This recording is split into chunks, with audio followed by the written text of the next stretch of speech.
प्रश्नावली 5.1।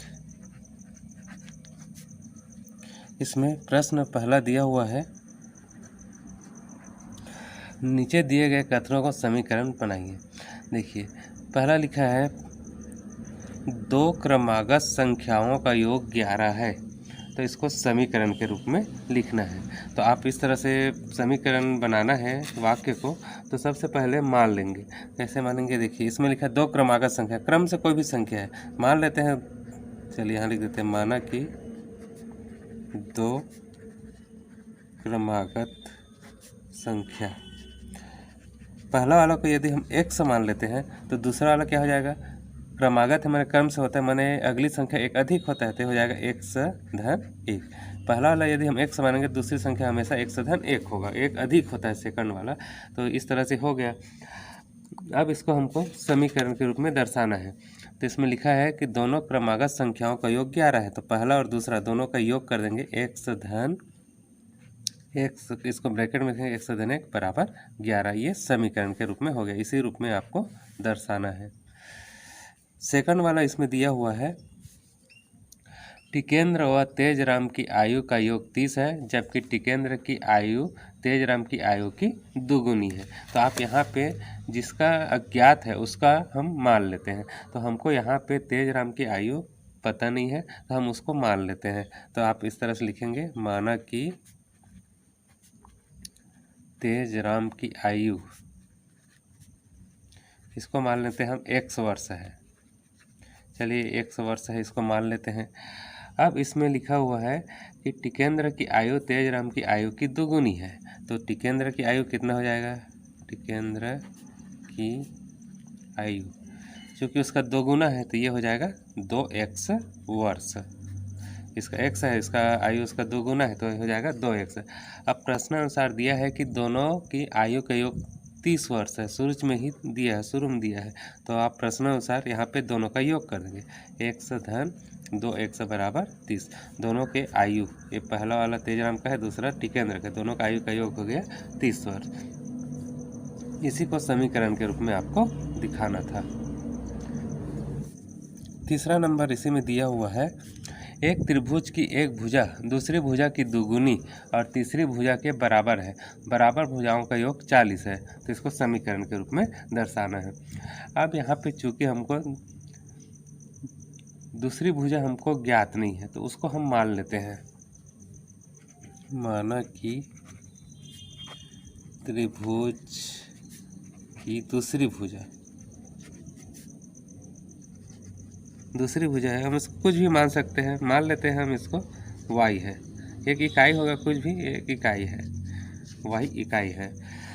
अब चूंकि इसमें लिखा है कि पहली भुजा दूसरी भुजा का दो गुना, मतलब दो गुना है माने अधिक है, मतलब 2 से गुणा करेंगे इसको, दो गुना है माने 2 से गुणा कर देंगे।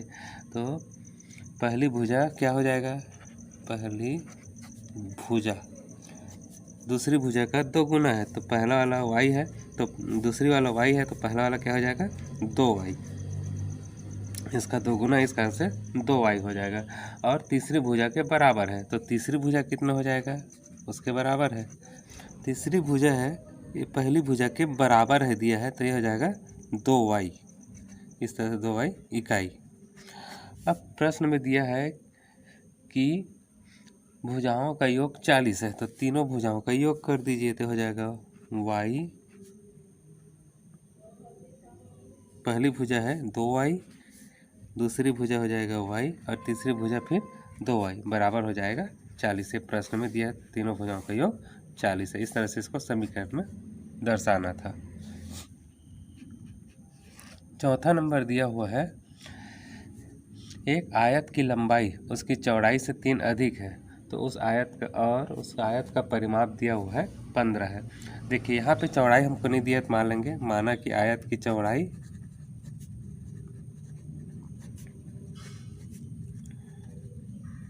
इसको हम मान लेते हैं x इकाई है, ठीक है।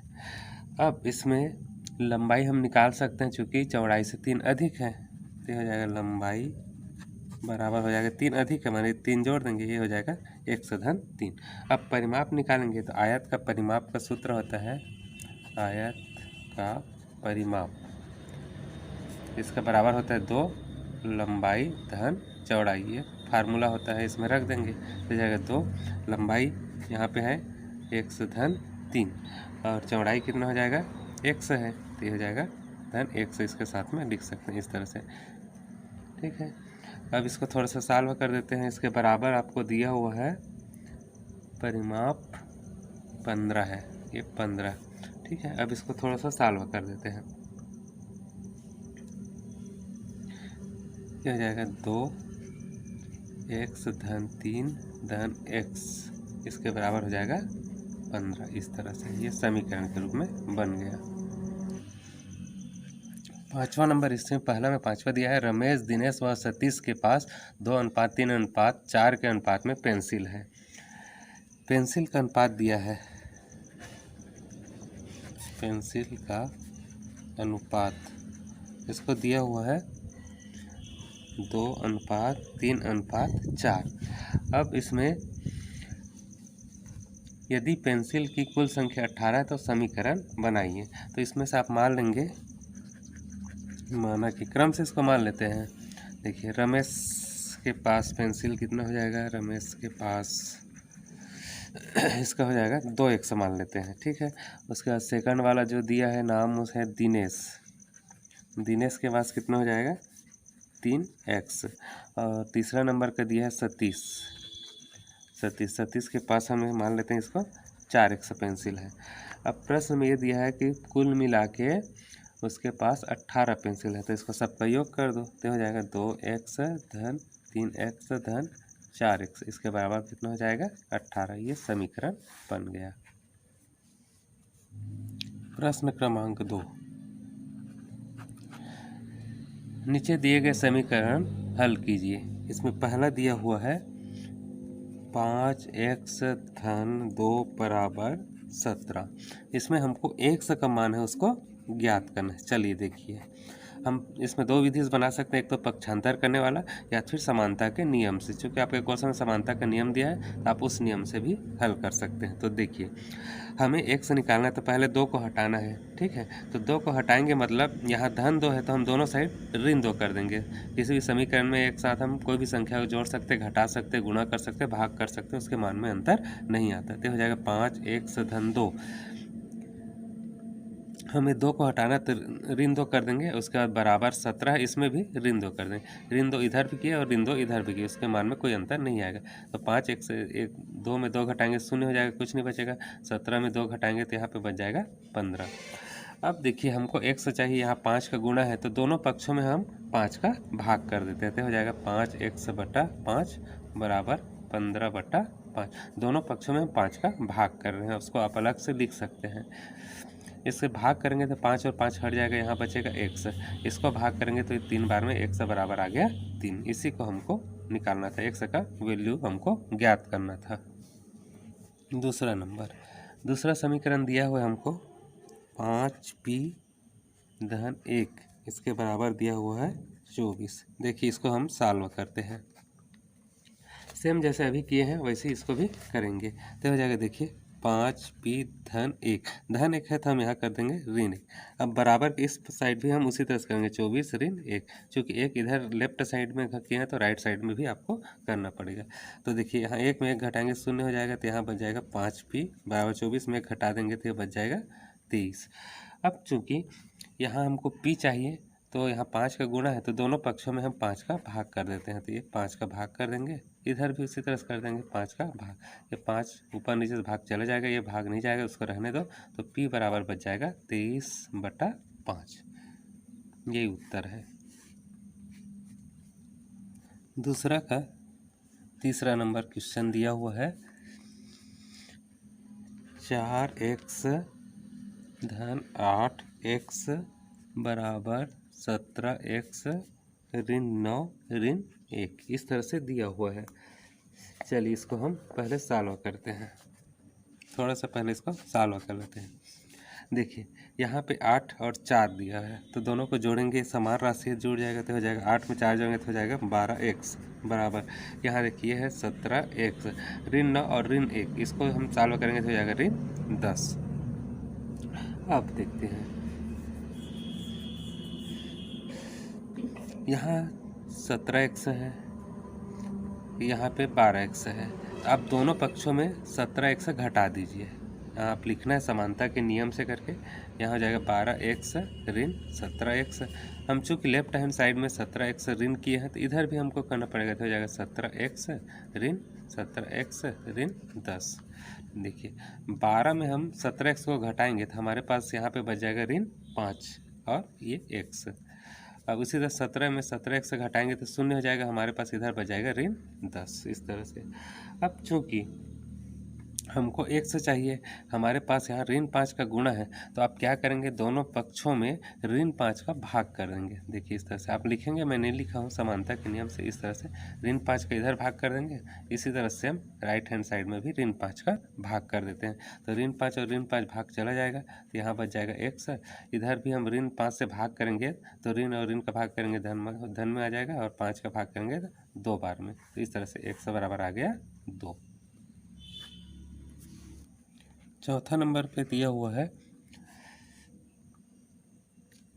ऋण 7 धन 3t ऋण 9t बराबर दिया हुआ है 12t ऋण 5। देखिए इसको हम सॉल्व करते हैं तो ये हो जाएगा ऋण 7। अब देखिए यहाँ पे 3t में 9t को हमको घटा देना है, तो यहाँ बचेगा ऋण 6t बराबर हो जाएगा ये 12t ऋण 5। अब देखिए समानता के नियम से देखिए यहाँ ऋण 7 है, हम धन 7 का दोनों साइड योग कर देते हैं, तो 7 का योग कर देंगे तो हो जाएगा ऋण 7 ऋण 6t धन 7। लेफ्ट हैंड साइड में किए तो राइट हैंड साइड में भी इसी तरह से करेंगे 12t ऋण 5 धन 7। अब देखिए ये धन 7 और ऋण 7, 7 में 7 घटाएंगे शून्य हो जाएगा, यहाँ पर जाएगा ऋण 6t बराबर। यहाँ पे देखिए यह है 12t, 7 में 5 को घटाएंगे तो बच जाएगा यहाँ पे 2। अब देखिए यहाँ पे 12t है, यहाँ 6t है, या तो दोनों पक्षों में 6t जोड़ सकते हैं या 12t घटा सकते हैं, एक ही मतलब है। चलिए 12t हम घटा देते हैं, हो जाएगा 6t ऋण 12t बराबर, इधर भी इसी करेंगे, हो जाएगा 12t धन 2 है। अब 12t इधर घटाए हैं तो इधर भी ऋण 12t कर देंगे इस तरह से। देखिए ऋण और ऋण है, जुड़ेगा, ऋण चिन्ह हो जाएगा, 12 में 6 जोड़ेंगे तो हो जाएगा 18t, ये हो जाएगा 18t बराबर। इधर से 12 धन और ऋण हट जाएगा, यहाँ बच जाएगा 2। अब हमको t चाहिए, तो ऋण 18 का गुणा है, तो ऋण 18 का हम दोनों पक्षों में भाग कर देंगे इस तरह से। ऋण 18t बटे हो जाएगा ऋण 18 बराबर हो जाएगा 2 ऋण 18। दोनों पक्षों में हम सेम राशि का गुणा करें या भाग कर सकते हैं। देखिए इसको भाग करेंगे तो हट जाएगा, केवल बच जाएगा t, और इसको हम भाग करेंगे तो देखिए ऋण चिन्ह तो रहेगा, इसको 2 से भाग करेंगे तो 2 एकम 2, और ये 9 बार में 2 ने 18, तो t बराबर आ जाएगा ऋण 1/9। पाँचवा नंबर दिया हुआ है 3 ब्रैकेट में दिया z ऋण 2 धन 5z बराबर दिया हुआ है 2। इसको कोष्टक के अंदर थोड़ा सा हल कर देते हैं। देखिए 3 में z का गुणा करेंगे तो हो जाएगा 3z ऋण, इसका सॉल्व करेंगे तो हो जाएगा 6 धन 5z बराबर आ जाएगा 2। अब देखिए 3z और ये 5z दोनों को जोड़ेंगे तो हो जाएगा 8z ऋण 6 बराबर ये 2। अब देखिए ऋण 6 यहाँ पे है लेफ्ट हैंड साइड में, तो धन 6 दोनों साइड का मतलब 6 को जोड़ देंगे तो हो जाएगा 8z ऋण 6 धन हो जाएगा 6, ये हो जाएगा धन 6। 6 इधर जोड़े हैं, इधर भी जोड़े, दोनों साइड जोड़ दिए। देखिए 6 में 6 घटाएंगे शून्य हो जाएगा, उसको छोड़ देंगे, 6 में 2 को जोड़ेंगे तो हो जाएगा 8। देखिए जेड के साथ 8 का गुणा यहाँ पे, तो 8 का दोनों पक्षों में भाग कर देंगे तो हो जाएगा 8z बटा 8 बराबर 8/8। दोनों पक्षों में 8 का भाग करेंगे। देखिए भाग चला जाएगा, यहाँ बच जाएगा जेड, इसको भी भाग करेंगे तो 1, तो जेड बराबर आ गया 1।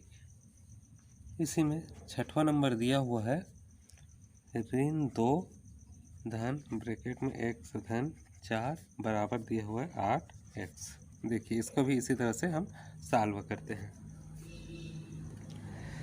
ये हो जाएगा ऋण 2 धन x धन 4 बराबर हो गया 8x।